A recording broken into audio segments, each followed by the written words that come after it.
what can wash away my sins? Sing it. Nothing but the blood of Jesus. I said, what can make me whole again? Nothing but the blood of Jesus. Say it again, say it again. I said, what can wash away my sin? Nothing but the blood of Jesus. Oh, what can make me? Good morning. This is May 23rd, 2021. My name is Vincent Walker, Superintendent of Emanuel AME Church, wherever John L. Dees Jr. is our pastor. We're in lesson 12 today. Our subject, as we continue with the prophets, Ezekiel, street preacher to the exiles. Lesson scriptures in Ezekiel chapter 18. The focus scriptures in Ezekiel chapter 18, verses 1 through 9 and verse 30 through 32. So this lesson, we were at a point where Ezekiel's basically just a call and almost a warning and just a wake-up call to do right. A wake-up call to live right. A wake-up call to break away from just because of what your ancestors did, the curses that they have on you. You don't have to live in that anymore. You don't have to let that bond you. You don't have to let their sins define you. You don't have to, these people that don't have, you got to wake up and get it right.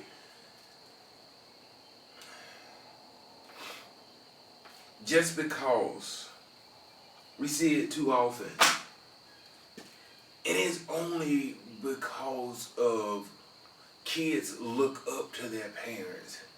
You ever see a man or a woman and they were doing so much wrong, but their child, they kept gravitating towards them? Why is that? Because parents share a bond with kids that is like no other. Something is embedded in you and your parents. You look up to them in a way that is indescribable. And the wrong that they do, sometimes you still just want to be just like them. The ancestors, the sins that they had done, a little bit of a flip, the sins that they had committed, it was almost like, well, we can't do any better than this. They did it, so let's just do it. God is going to get us anyway. Might as well just stay in. But he's saying, you don't have to do that. You don't have to let me break it down here.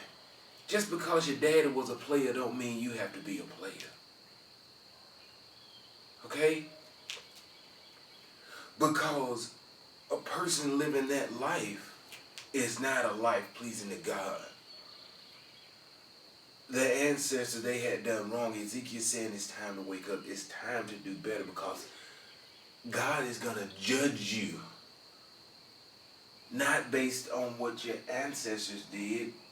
Even if what your ancestors did led you into a life of captivity, you still have to worship and do things right by God.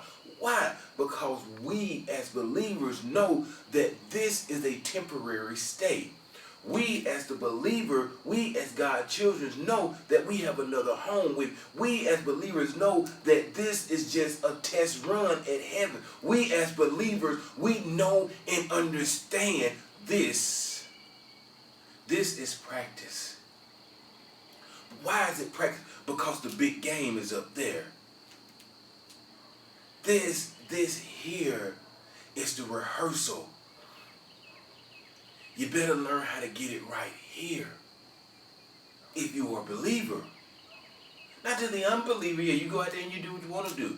But guess what? There's a life for you too. There's a life after this death for you too. See, there's people out there that don't believe that there's a heaven and a hell. There's some people that out there, they got an inkling that, heaven, yeah, but they think this hell place ain't real. Ezekiel is issuing a warning of God's judgment, not only after But you're gonna be judged on what you're doing here too. You can break these chains. You can break this bondage of what your ancestors did. You can fix it here. Even if you stay in the captivity. Even if you now you stay in the situation that is not appeasing and not right for you because of something your parents or your grandparents have done in your life. You still have the opportunity to live right and to do right by God. To show yourself approved.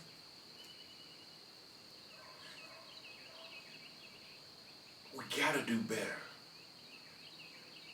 No matter what the world is doing, what's going on around us, what the situation is, we as a believer, we gotta believe. We gotta trust in God. We gotta know that God has his hand on the situation.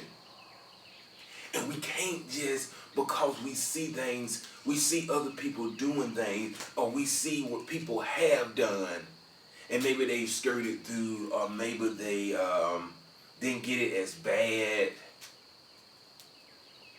You ever, those who are watching this, if you have siblings, if you're the older sibling or you're the younger sibling, you ever notice when you got in trouble when you were kids, the oldest one got it worse, whether it was a whooping, whether it was a fussing at, whether it was getting on with them, because they knew better. Why did the oldest one had been around a little bit longer, so they should know better. Now understand this, the same works with God. And it doesn't have to do with age. It has to do with your maturity and your level of understanding of God's words. Okay? Now, as you mature in your walk with God, when you were growing up, you ever noticed when you were younger, you got, don't do this. Don't do this. You got a few chances. You got some warnings. As you got older, the warnings stopped. The punishment came quicker. The repercussions came quicker. The chastisement came quicker. The same comes with God. As you mature, you know better. The chastisement comes quicker. You say, well, why they getting away with it and I can't? Because you know better. You know better. What am I saying you know better? You know better not to go out there and sleep with somebody's wife or husband. You know better not to rob people. You know better not to lie on your neighbor. You know better. You know better not to do what the world is doing simply because they may seem to be flourishing and God's people seem not to be, but we are flourishing. You know better. Those are things I'm talking about there. When you mature in your walk, when you get a little older, when you read this word, when you went to some Bible study, you went to some Sunday school, you been in church, you reading this word, you know better. Those are things. That's a few examples right there of you know better now. You know better than to do that stuff.